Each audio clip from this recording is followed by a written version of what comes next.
Deputy Stephen Donnelly. Thank you, Ken Corley. Tánaiste, last week I showed how a US vulture fund structured its Irish subsidiary Mars Capital to avoid paying taxes in Ireland on its Irish profits. I now believe that these vulture funds are about to pull off the largest avoidance of tax on Irish profits in the history of the state. The scale is likely to be in the tens of billions of euro of missed taxes. These are taxes being avoided by Irish companies on Irish domestic profits earned off the backs of distressed Irish families. Tánaiste, the Irish charities are being used to play a key part in this tax avoidance. Mars Capital is owned by a registered charity called the Matheson Foundation. The stated mission of the charity is helping Irish children to fulfil their potential. It contributes to causes including the ISPCC, Bernardo's and the Temple Street Children's Hospital. The charity does not mention its ownership of Mars Capital. One reporter I spoke with believes that the charity may own more than 200 companies. So at a time, Tánaiste, when public faith in the charity sector has been rocked yet again, a children's charity is being used to help a vulture fund avoid paying taxes to the Irish state on its Irish profits. And it's very effective. In spite of annual revenues in year one of over €14 million, Mars Capital paid total corporation tax to the Irish state of €250. Companies like Mars are known as Section 110 companies. Now, Section 110 was introduced in 1997 to allow the IFSC win global securitisation deals. These involve global companies structuring global assets in Ireland. Their profits weren't earned here, so Section 110 helps these companies avoid paying taxes here on those profits. Tánaiste, the vulture funds are now using Section 110 companies to avoid paying taxes in Ireland on Irish profits. Section 110s were not created to reroute Irish domestic profits to offshore locations. However, my understanding is that almost all of the vulture funds whose profits are Irish generated have Section 110 status. How big is the scale of the tax avoidance by these vulture funds? Irish companies typically pay about 30% tax on their profits between corporation tax and dividends tax. Vulture funds typically target minimum returns on their Irish investments of 15 to 20% per year over 7 to 10 years. That means that a €100 million investment by a vulture fund should generate €100 million in taxes for the Irish state. To be clear, the level of taxes being missed by the Irish state is likely to be well over half of the total value of all of the distressed loan books sold. That's loan books by NAMA, the IBRC and private banks. So my questions, Tánaiste, are this. Will you direct revenue to cancel Section 110 status for all vulture funds in Ireland?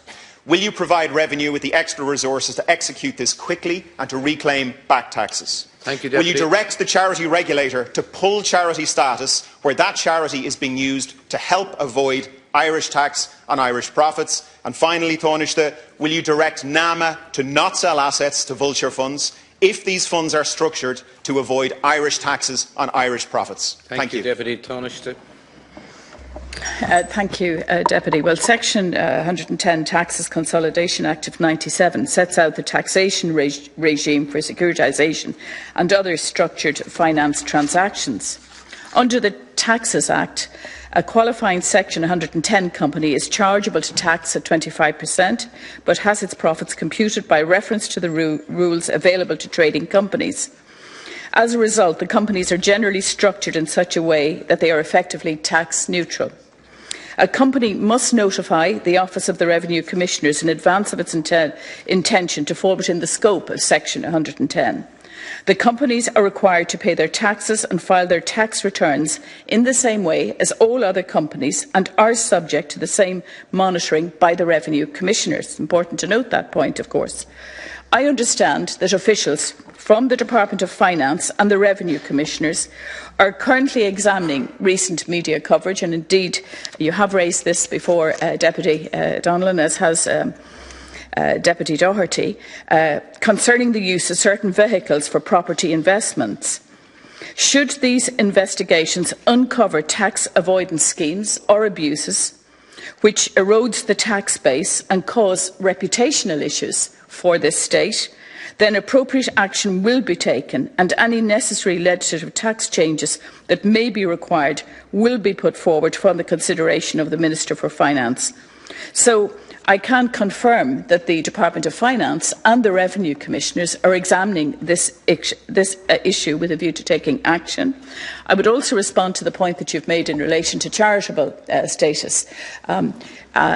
Clearly, this issue does need examination by the Charities regulator, and I have been in touch with the Charities regulator and asked him to examine the particular issues which you have raised about the use of charitable status and the granting of that status and how it is being used by certain companies at present. Thank you, Taoiseach. Deputy Donnelly, 1 minute now. Taoiseach, thank you for your answer, and I am very glad to see that the government is taking this seriously. We could be looking at missed taxes to the Irish state in the tune of €1 to €2 billion a year. Could be more.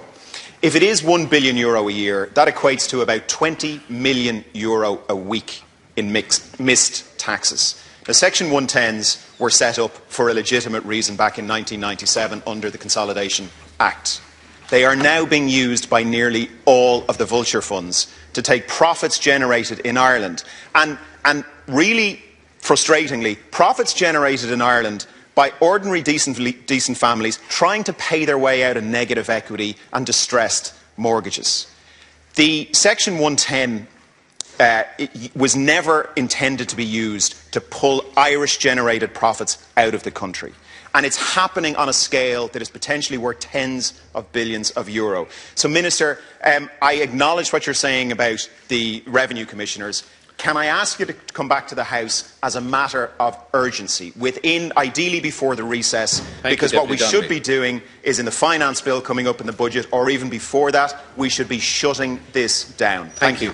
Taoiseach, 1 minute to conclude. Well, I will repeat what I've said, that officials from the Department of Finance and the Revenue Commissioners are currently examining particularly the use of certain vehicles for property investments. And this is clearly an issue of concern, particularly the points you've raised yesterday in relation to the use of charitable status. I do believe that needs investigation myself, and the Minister for Finance will obviously take note of the outcome of the investigations that the Revenue and Department of Finance are doing at present in relation to this issue. And no doubt, if it needs addressing, he will address it in a comprehensive way in the budget. But I think it's important that we have a full analysis of the situation first, so that we get the entire picture put on the table and see what the results of the investigations are, to see if changes are necessary. Thank you very much, Taoiseach. That concludes